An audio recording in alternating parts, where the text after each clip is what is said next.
আমরা অবস্থান করছি শেষ দশকে, কথা বলেন ঠিক কি না?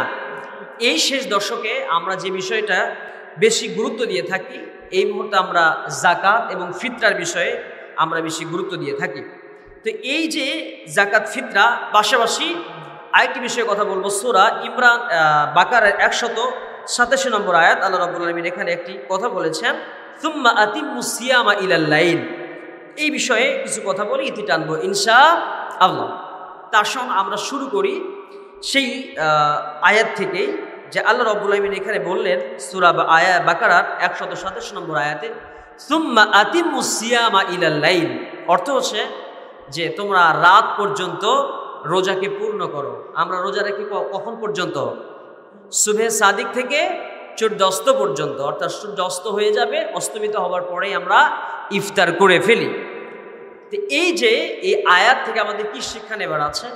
এই আয়াত থেকে কিন্তু অনেক লম্বা শিক্ষা আছে। তো জাস্ট আমরা যেটুকুন সারাংশটুকুন জানার চেষ্টা করব। যখন ইফতারের সময় হয়ে যায়, আমরা সেই সময়ে যেই আমাদের দেশের প্রধানমন্ত্রীও যদি বলে 5 মিনিট আগে, অথবা পৃথিবীর যত শক্তিশালী দেশ আছে, ডোনাল্ড ট্রাম্প বলেন, নরেন্দ্র মোদী বলেন, বা পৃথিবীর যত শক্তিশালী দেশ এবং বড় বড় যারা শক্তিশালী ম্যান আছে, যারা দেশকে নেতৃত্ব দেয়, গোটা পৃথিবীর নেতৃত্ব দিয়ে থাকে মোড়ল যারা, তারাও যদি বলে যে 5 মিনিট আগে ইফতার করতে হবে, আমরা কি করি? কখনো করব? আমরা তখন বলি যে আল্লাহর বিধান হচ্ছে রাত পর্যন্ত রোজাটাকে পূর্ণ করতে হবে। অতএব আমাকে তোমরা যেটাই বলো না কেন, প্রয়োজনে আমরা জীবন দিতে রাজি আছি, কিন্তু রোজা ভাঙতে রাজি না। এবং অনেক অসুস্থ ব্যক্তিকেও দেখা যায় যে তারা অসুস্থ হলে পরে তাকে হয়তো ডাক্তার বলছেন যে রোজা ভেঙে দেন, কিন্তু আমরা হয়তো নামাজ কম পড়ি, কিন্তু আমরা রোজা ভাঙতে রাজি হই না। কারণ আমরা জানি যে এই রোজা আমরা যারা রেখেছি, রোজার এত ফজিলত, কাল কিয়ামতের কঠিন মুসিবতের দিনে, যেই দিন মানুষ পানি পানি বলে চিৎকার করবে, যেই দিন হাসর হবে তামার জমিন, আর আরশের ছায়া ছাড়া কোনো ছায়া থাকবে না, সেই কঠিন মুসিবতের দিনে, সেই দিন আল্লাহ রাব্বুল আলামিন এই রোজাদারদেরকে আরশের ছায়ার নিচে সুন্দর করে বসে খানা পিনার ব্যবস্থা করে দিবেন। বলেন সুবহানাল্লাহ। এই রোজার ফজিলত কেমন আল্লাহ সুবহানাহু ওয়া তাআলা জানিয়ে দিয়েছেন। যদি কোনো মাদম সন্তান, আল্লাহর কোনো গোলাম রোজা রাখে, আল্লাহর কোনো গোলাম যদি কোনো আমল করে, সেই আমলের সব আল্লাহ রাব্বুল আলামিন এর কাছে, যদি আল্লাহর রাস্তায় কোনো কিছু দান করে, তাহলে সেই আমলের সব আল্লাহ রাব্বুল আলামিন 700 গুণ পর্যন্ত বাড়িয়ে দেন। কিন্তু আল্লাহ রাব্বুল আলামিন রোজার সম্পর্কে বলেছে ইল্লা সাওম, আল্লাহ নবী জানিয়ে দিয়েছেন এর যার গুরুত্ব আল্লাহ রাব্বুল আলামিন এই রোজার ফজিলতে এত পরিমাণ দিয়ে দেবেন। আল্লাহ হাদিসে কুদসির ভিতরে বলেন, আস-সাওমু লি ওয়া আনা আজজি বিহি আও উজজা বিহি। এই রোজা যারা রাখবে, আল্লাহ রাব্বুল আলামিন এই রোজার পুরস্কার আল্লাহ নিজের হাতে দিয়ে দেবে, অথবা আউজজা বিহি, আল্লাহ নিজেই তার পুরস্কার। বলেন সুবহানাল্লাহ। এই জন্য আমরা রোজার পুরস্কার জানি, এই জন্য রোজা ভাঙতে আমরা চাই না। আমার ভাইয়েরা, রোজার শিক্ষা শুধু এটাই না যে এই রোজার দিন, রমজান মাসে আমরা রোজা রাখবো, ইফতারের এই বিষয়টাকে ফলো করব, কারণ ইফতারে বরকত আছে। আল্লাহ রাব্বুল আলামিন ইফতারিস সাইমি ফারহাতান, ফারহাতুন ইনদা ফিতরিহি ওয়া ফারহাতুন ইনদা লিকাই রাব্বিহি। রোজাদারের জন্য দুটি পুরস্কার, তাই না? দুটি খুশির সময় রয়েছে। একটি হচ্ছে যে ইফতারের সময় আমরা যারা সারাদিন শুকনো ঠোঁট নিয়ে বসে থাকি, সেই সময় ইফতার যারা করে, সেই সময় পানি খেলে কি মজা একমাত্র রোজাদার মানুষ তারা বোঝে। কথা বলেন ঠিক কিনা? একটা আনন্দ ঘন মুহূর্তের সৃষ্টি হয়, অনেক মজা পায়, খাবার খেতে মজা লাগে, এটা একটা আনন্দের সময়। আর আরেকটা আনন্দের সময় আমাদের জন্য আল্লাহ রাব্বুল আলামিন দান করবেন, যখন আমরা কিয়ামতের পরে, হাসর নাসরের পরে আমাদের জন্য আল্লাহ পুরস্কারের ব্যবস্থা করবেন, জান্নাতে যাব, আল্লাহ আমাদের জান্নাতে দেখা দেবেন। আল্লাহ আমাদের সেই দিন সুন্দর করে আমাদের সামনে চলে আসবেন, আমাদের এই চর্ম চোখে না, আল্লাহ সেই দিন আমাদের স্পেশাল চোখ দান করবেন, যেই চোখে আল্লাহ রাব্বুল আলামিনকে আমরা দেখতে পাবো। বলেন সুবহানাল্লাহ। আর সেই দেখা দেখতে পাবে তারা রোজাদার হবে যারা। এই জন্য আমরা রোজা ভাঙতে চাই না। কথা কোন ঠিক না? এখন আসেন, তাহলে যে আল্লাহ বলছেন, যে আল্লাহর এই আয়াতকে ফলো করলাম যে রোজা রাখবো কখন, সুম্মা আতিমুস সিয়ামা ইলাল লাইল, রাত পর্যন্ত রোজা রাখবো, এতে যত প্রেসার ক্রিয়েট করা হোক আমরা রোজা ভাঙি না আমার ভাইয়েরা। সে আল্লাহ বলছেন শাআলাকুম মিনাদ দ্বীন, দ্বীনকে তোমরা প্রতিষ্ঠিত করো, আলা লাহুল খালক ওয়াল আমর, সৃষ্টি যার হুকুম চলবে তার।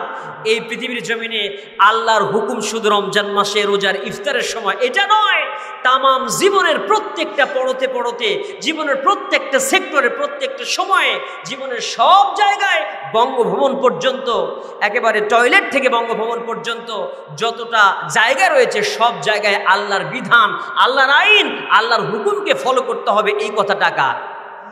কথা বলেন কার? কিন্তু আমরা কপাল পড়া মুসলমান, আমরা বুঝি না, আমরা শুধু রমজান মাসে ওই আল্লাহর আয়াতকে, ওই আল্লাহর হুকুমকে ফলো করতে চাই, কিন্তু জীবনের সব জায়গায় আল্লাহর হুকুম মানতে চাই না। কথা বলেন ঠিক না? তাহলে আজকে এই রোজা রাখার কারণে দেখবেন কোনো মানুষ, দেখবেন পুলিশ স্টেশনের সামনে দিয়ে যদি যায়, পুলিশ ভাইরা ইফতার করছে, একজন রোজাদার যদি হেঁটে যায়, বলবে হে ভাই ভাই আসেন আসেন আসেন আসেন, এদিকে চলে আসেন, আপনি ইফতারের সময় কোথা যান? আজকে আমাদের থানার মধ্যে আমরা আয়োজন করছি, সমস্যা নাই, আমরা হ্যান্ডকাপ পরাবো না, আসেন ভাই, আপনি দেখে তো হুজুর মানুষ মনে হয়, আসেন আমাদের সাথে ইফতারের শরীক হন এবং মাগরিবের নামাজটা আপনি ইমামতি করেন। কথা বলে না কেন? সসম্মানে আপ্যায়নও করবে এবং ইমামতি করবে হুজুর, পিছনে পুলিশরা মুক্তাদি হয়ে আল্লাহু আকবার ইহরাম বেঁধে নামাজও কমপ্লিট করবে এবং বলবে হুজুর কোথায় যাবেন? বলে হুজুর এদিক দিয়ে যাচ্ছিলাম আমি। পুলিশরা বলবে তো ঠিক আছে, সমস্যা নেই, রাত্রে পেট্রোল ডিউটি আছে, আসেন আপনাদেরকে আমরা আগায় দেই। চলো আপনি কোথায় বাড়ি? শেরপুর যাবেন, চলো আমার ওই রোডেই আছে, ওই রোডে আমার পেট্রোল ডিউটি, তো মাগরিবের পর থেকে শুরু হবে, চলেন যায়। পুলিশ ওই হুজুরকে আগায় দিয়ে প্রয়োজনে অনেক দূর পর্যন্ত ওই পিকআপ ভ্যানে নিয়ে আসবে। কথা পায় না? তাহলে কি জন্য নিয়ে আসলো? এই আয়াতকে ফলো করে পুলিশও কিন্তু ফলো করে, হুজুরও ফলো করে, সবাই মানলো। আবার ওই হুজুর যখন আল্লাহর আইনকে প্রতিষ্ঠা করার জন্য রাজপথে নেমেছে, বলছে যে আল্লাহর আইন চাই সৎ লোকের, আছে না? কথা আছে না নাই? যে আল্লাহর আইন প্রতিষ্ঠা করতে চায়। আর এই দুনিয়াতে নমরুদ, ফিরাউন, হামানের মতো যেন চরিত্রবান যারা, যাদের চরিত্র অনুসরণ করে, সকাল 10টার ভোট রাত 3টার দিকে দেয়, এরকম নেতা আমরা চাই না। রাত 3টায় ভোট কমপ্লিট করে তারা বিনা ভোটে নেতৃত্বের আসনে বসে, এরকম নেতা আমরা চাই না। এরকম নেতা বাদ দিয়ে ওমরে ফারুক যেমন নেতা ছিলেন, খলিফাতুল মুসলিমিন হযরত ওমরে ফারুক, আবু বকর, ওমর, ওসমান যেমন নেতৃত্বের আসনে বসেছিলেন, খলিফা হয়েছিলেন, সেই রকম নেতা আমরা বসিয়ে দিয়ে জনগণের অধিকারকে প্রতিষ্ঠিত করতে চাই।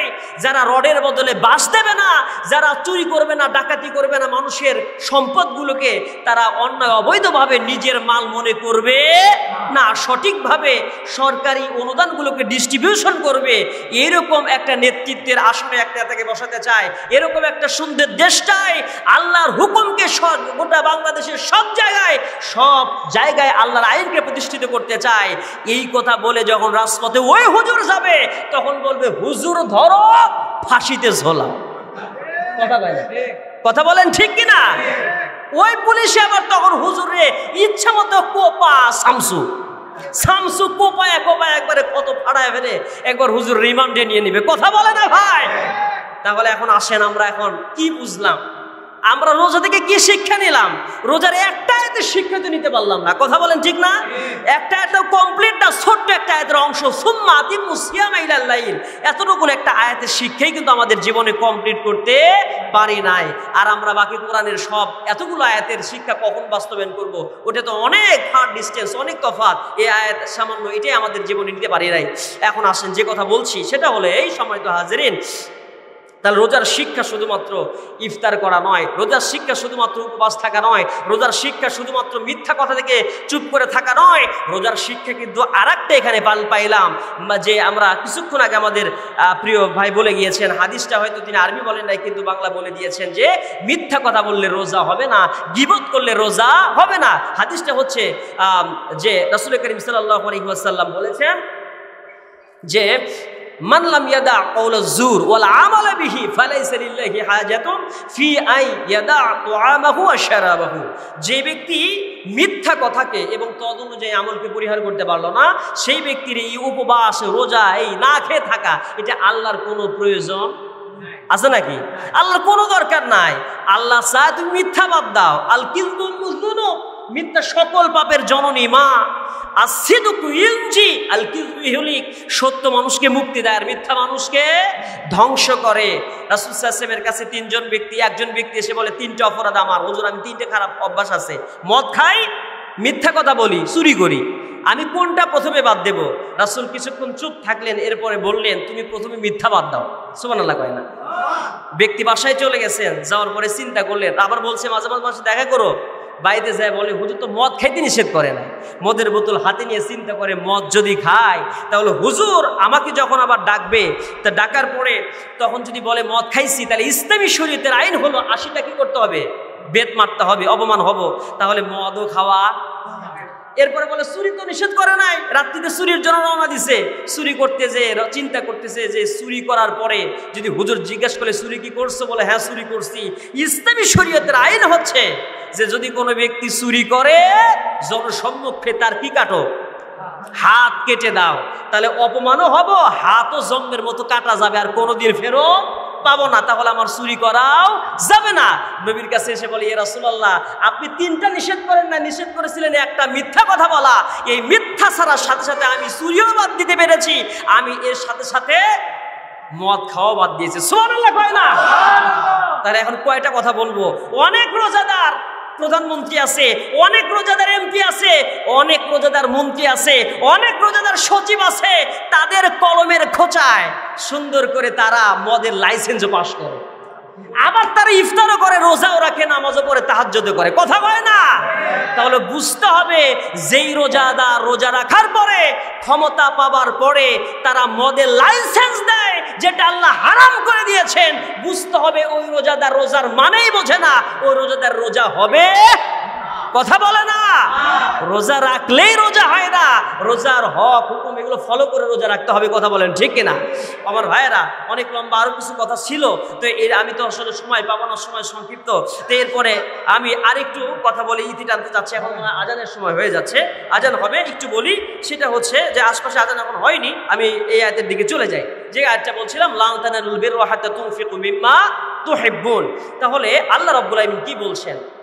আল্লাহ রাব্বুল আলামিন জানিয়ে দিলেন, ও পৃথিবীর মানুষ শোনো, ততক্ষণ পর্যন্ত আল্লাহ রাব্বুল আলামিনের নিকটতম গোলাম হতে পারবে না, প্রকৃত কল্যাণ তুমি লাভ করতে পারবে না, আল্লাহর কাছে প্রিয় হওয়া যাবে না, যতক্ষণ পর্যন্ত না নিজের প্রিয়তম বস্তুটি আল্লাহর রাস্তায় দান না করবে। বলেন সুবহানাল্লাহ।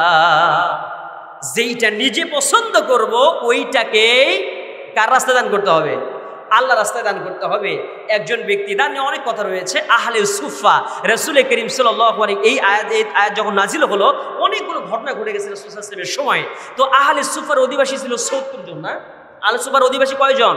যারা কিছু রাসূলের কাছে যা হাদিয়া আসতো সেটাই খাইতেন। খেজুরের মৌসুম, তো আয়াত নাজিল হয়েছে। তো এখন আহলে সুফার অধিবাসীদের কাছে কিছু খেজুর হাদিয়া দিছে। তো খেজুর হাদিয়া দিয়েছে, খেজুরের ছড়া বলে না, ছড়া বলে ওটাকে, আবার অনেকে কি বলে, আমাদের বাধা বলে, নাকি বলেন? বাধা বলে। তো দুই পাশে দুইটা বাধা ঝুলিয়ে রাখা হতো, মানে দুই পাশে ঝুলিয়ে, ডান পাশে বাম পাশে দুই জায়গায় ঝুলিয়ে রাখা হতো। একজন, অনেকেই ভালো ভালো দান করছে, একজন সাহাবী করছে কি, যেই খেজুরের বাদায় ভালো খেজুর নাই, কথা বুঝতেছেন তো, একদম নিম্নমানের খেজুর, ওই ছড়া ওই বাধাটা ঝুলিয়ে রাখছে। আল্লাহ রাসূল সাল্লাল্লাহু আলাইহি ওয়াসাল্লামের কাছে সংবাদ চলে গেছে। আল্লাহ নবী জানিয়ে দিলেন, ও সাহাবী, এমন জিনিস তুমি দান করেছো, যে জিনিসটা যদি তোমাকেও খাইতে দেওয়া হয়, যদি তোমাকেও এইটা গিফট করা হয়, তোমাকে উপহার দেওয়া হয়, তুমি নিজেও সেটা নেবে না। কথা কয়? অর্থাৎ যেটা আমাকে দেওয়া হবে সেরা 2 টাকা, বলেন তো, আমাকে যদি 500 টাকার নোট, 100 টাকার নোট সেরা দেয়, আমিও নিতে, কথা কয় না, চাই। কিন্তু আমি কিন্তু ঠিকই আবার যেতে ধরে হলে রিক্সাওয়ালাকে নিবি না কেন, না, কথা কয় না কেন? তো আমার দিলে আমি দেবো না, কিন্তু আমি আবার ঠিকই যেতে ধরে রিক্সাওয়ালাকে ঠিকই দিতে চাই, না দিলে থাপ্পড় একটা বসায় দেবো। কথা কয় না কেন? আল্লাহ বলছে এরকম তোমার দান, এরকম তোমার উপহার, যেইটা তুমি নিজে নিবা না ওইটা আল্লাহ রাস্তাতেও দেওয়া। কিন্তু অনেক দানশীল ব্যক্তি আছে যারা আস্তে করে গোপনে ভাঁজ করে নিয়ে আসে। কেমন ভাঁজ করে ভাই? দেখবেন 2 টাকার নোট এরকম করে ভাঁজ করে, মানে যাতে বোঝা না যায় যে ভিতরে মাল কি অবস্থায় আছে। এরকম করে ভাঁজ করে একেবারে একটা মানে এই লম্বা সিগারেটের মতো বানাইছে আর কি, কথা কয় না, বানায়া আস্তে করে ফালায় রাখছে। মুয়াজ্জিন সাহেব যখন খুঁজে তখন খুলে দেখি তো কি রে বাবা, দেখে যে ডান পাশ বাম পাশ সব পাশ ছেঁড়া, কথা কয় না কেন? আছে না নাই? এরকম দান আল্লাহর দরবারে কবুল হবে না। এখন আসেন তাহলে দান করতে হবে কিরকম? দান নিয়ে অনেকগুলো হাদিস আছে, সব বলতে পারবো না। তো একটা হাদিস খুব ইম্পর্টেন্ট, দানের কথা কেন আসলো এর সাথে। হাদিসটা হচ্ছে এমন, আল্লাহ রাব্বুল আলামিন হাসরের ময়দানে সর্বপ্রথম বিচার করবেন 3 ব্যক্তির। কয় ব্যক্তির বিচার করবেন? 3 জন ব্যক্তি, মনে রাখেন। 1 নাম্বার বিচার হবে শহীদদের। কয় নাম্বার? 2 নাম্বার প্রশ্ন করা হবে দানবীর, যে ব্যক্তি দানশীল সেই ব্যক্তির। 3য় নাম্বার হচ্ছে যে আলেম, এই যে আলেম সাহেব আছেন, অনেকে আছেন, আমি তো ছোট মানুষ, এই আলেম যারা হবে এদের দিয়ে জান্নাত উদ্বোধন হবে। এই 3 শ্রেণীর, এদেরকে দিয়ে জান্নাত উদ্বোধন, আবার এদেরকে দিয়ে জাহান্নাম। কথা বুঝতেছেন? বাটাম ফাটাবে হুজুরদের আগে, অথবা আপনারা একটু লেটে আছেন নাকি কন? আবার এই হুজুররাই জান্নাতে যায় আগে নাজ নিয়ামত ভোগ করবে। সুবহানাল্লাহ কয় না? হাদিসটা শোনেন, আল্লাহ রাসূল সাল্লাল্লাহু আলাইহি ওয়াসাল্লাম বলছেন যে হাসরের ময়দানে 3 ব্যক্তিকে ডাকা হবে। এট ফার্স্ট প্রথমে ডাকা হবে শহীদদের। যে শহীদের কথা বলা হয়েছে যে মরার পরেই মরবে এখানে, ওই শহীদের রূহটা চলে যাবে জান্নাতে। সুবহানাল্লাহ কয় না? সেই শহীদ ব্যক্তি জান্নাতে চলে যাবে। জান্নাতে যে নাজ ও নিয়ামত ভোগ করবে সেই শহীদ ব্যক্তির হিসেবটা হবে এমন, আল্লাহ রাব্বুল আলামিন ডেকে বলবেন, ও শহীদ ব্যক্তিকে ডাক দিয়ে বলা হবে, শহীদ এদিকে আসো। পৃথিবীর জমিনে তুমি কেন শহীদ হয়েছো? কি এমন আমল করে এসেছো আমার কাছে বলো। আল্লাহ রাব্বুল আলামিনকে সুন্দর করে অ্যানসার দিবে, ইয়া রাব্বুল আলামিন, তোমার রাস্তায় তোমার দিন কায়েমের আন্দোলনে আমি আমার জীবনটাকে দিয়ে এসেছি, আমি তোমার রাস্তায় জানটা কোরবান করে আসছি। আল্লাহ রাব্বুল আলামিন বলবেন, তুমি মিথ্যা কথা বলছো, তোমার কথাটা সত্য নয়। জোরে কর নাউজুবিল্লাহ। তুমি মিথ্যা বলছো, কারণটা হলো এই পৃথিবীর মানুষ তোমাকে বলবে তুমি একজন শহীদ ব্যক্তি, তুমি একজন ভালো মানুষ ছিলে পৃথিবীতে, আল্লাহ রাস্তায় তুমি শহীদ হয়েছো, বীর বিক্রমে লড়াই করছো। এই কারণে তুমি পৃথিবীর মানুষের কাছে তুমি চেয়েছিলে তোমার কথা যেন মানুষ বলে, তোমাকে যেন শহীদ হিসেবে বলে। এইটাই তোমার মনে মনে চাওয়া ছিল, আল্লাহর কাছে প্রকৃত সন্তুষ্টি অর্জন করতে পারো। তুমি চাইছিলে পৃথিবীর মানুষ যেন তোমার বড় বীর বলে, তোমাকে যেন বলে যে বাহাদুর রে শহীদ হয়ে মরছে। তুমি সেটা পৃথিবীতে পেয়েছো, অতএব আখিরাতের জমিনে তোমার আর কোনো কিছু পাওয়ার, শহীদ ও জাহান্নামে চলবে, যাও জাহান্নামে। কারণ ইয়ালামু মা ফিস সুদূর, অন্তরের কথা কে জানে? আল্লাহ। অন্তরের কথাটা একমাত্র আল্লাহ ভালো জানে। এই জন্য বুখারীর হাদিস, ইন্নামাল আমালু বিন্নিয়াহ, যে ব্যক্তির নিয়ত যেমন তার আমলটার তেমন, সবটা তেমন হবে। নিয়তের ওপরে তার আমলের অবস্থা তৈরি হবে। আমার ভাইয়েরা, এই জন্যই যে যেমন দান করে, একজন দান করলে পাবে 10 নেকি, আর একজন ওই দান করলে পাবে 70 নেকি, আবার আর একজন পাবে 700 নেকি। কেন হলো? কথা পায় না কেন? একই দান, একজন 10টা সব পায়, আর একজন 70টা পায়, আর একজন 700টা পায়। আর এক হাদিস আসছে, লা গয়াতা লাহু, আল্লাহ কত দেবে আল্লাহ ভালো জানে। সুবহানাল্লাহ কয় না? কারণ আল্লাহ জানে যে সলিমুদ্দিন কোন নিয়তে দান করছে, এটা তোমার কথা আল্লাহ ভালো জানে, পৃথিবীর মানুষ না জানে। কথা বলেন ঠিক কিনা? নিয়ত যার যেমন, সওয়াব তার তেমন। কথা বুঝতে পারছেন আমার কথা? এখন আসেন এর পদে সংক্ষিপ্ত কথা হচ্ছে, এই ব্যক্তি নিয়ত সহি ছিল না। লা সওয়াবা ইল্লা বিন্নিয়াহ, নিয়ত ছাড়া সওয়াব হয় না। আমার ভাইরা, নিয়ত করতে হবে। নিয়ত, রোজা যা রাখছি, রোজার নিয়তও যদি আমরা কমপ্লিট না করি রোজা কিন্তু হবে না। তো কমপক্ষে কতক্ষণ রোজা রাখতে হবে, নিয়ত করতে হবে? আপনার সূর্য ঢলে পড়ার আগ মুহূর্ত পর্যন্ত, জোহরের আগ হলেও যদি নিয়ত করে রোজাটা হয়ে যাবে, লম্বা করার সুযোগ নেই। 2 নাম্বার পয়েন্টে বলে শেষ করবো, 2-3। দ্বিতীয় নাম্বার হচ্ছে দানবীর, যে পৃথিবীতে দান করে, সে দানবীর ব্যক্তিকে ডাকা হবে, এদিকে আসো, তুমি কি আমল নিয়ে এসছো? বলে, ইয়া রাব্বুল আলামিন, আমার আমল তেমন না, আমি পৃথিবীতে দান করে এসেছি, আমি অনেক দান করতাম। বলছে তাই? তো ঠিক আছে, তো আমি তো দেখতে পাচ্ছি এই দানের সব তোমার এতটুকুনো জমা হয় না। তুমি পৃথিবীতে চেয়েছিলে পৃথিবীর মানুষ তোমাকে দানবীর বলুক, তুমি তো দানবীর হিসেবে পৃথিবীতে খেতাব পেয়েছিলে, পৃথিবীর মানুষ তোমাকে দানবীর বলতো। এই কারণে এই পৃথিবীর জমিনে তুমি তা পেয়ে এসেছো। আমি আল্লাহ রব্বুল আলামিনের কাছে তোমার কাছে কোনো অবশিষ্ট কোনো অংশ নাই, তুমি কিছুই পাবা না, জাহান্নামে চলে যাও। তৃতীয় নাম্বারটা হচ্ছে আলেম। বলে আলেম সাহেব এদিকে আসেন, আপনি পৃথিবীতে কি আমল করেছিলেন? বলে আমি কোরআনের শিক্ষা অর্জন করেছি এবং মানুষকেও শিখিয়েছি। খায়রুকুম মান তাআল্লামাল কোরআনা ওয়া আল্লামা। ওই ব্যক্তির চাইতে কোন ব্যক্তি উত্তম হতে পারে যে নিজে কোরআন শেখে অপরকে শিক্ষা দেয়? ওই ব্যক্তি শ্রেষ্ঠ যে ব্যক্তি নিজেও শেখে অপরকে শিক্ষা দেয়। কিন্তু এই আলেমও জাহান্নামে যাবে। সেদিন বলবে যে তুমি যে আলেম কি করেছ? কোরআন শিখিয়েছি মানুষকে দিনের পথে আহ্বান করেছি। বলে না, তুমি এটা করেছো তোমার নিজের জন্য। কিসের জন্য?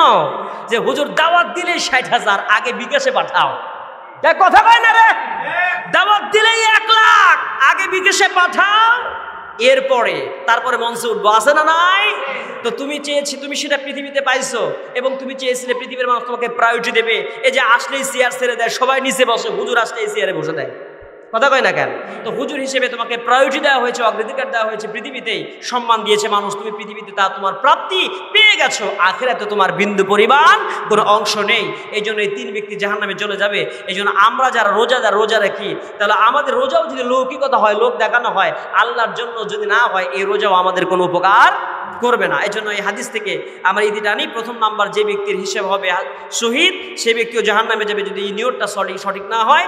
আমরা রোজা রাখি যে জাকাত দেবো, ফিতরা দেবো, এটা যদি আমাদের নিয়ত সঠিক না হয়, জাকাত এসছে 40,000, এ দিলাম হলো 20,000 টাকা, তাও 250 টাকার কাপড় ছেঁড়া, মানে কয়েকদিন করলে নষ্ট হয়ে যায়, এভাবে জাকাত আদায় করলে হবে না।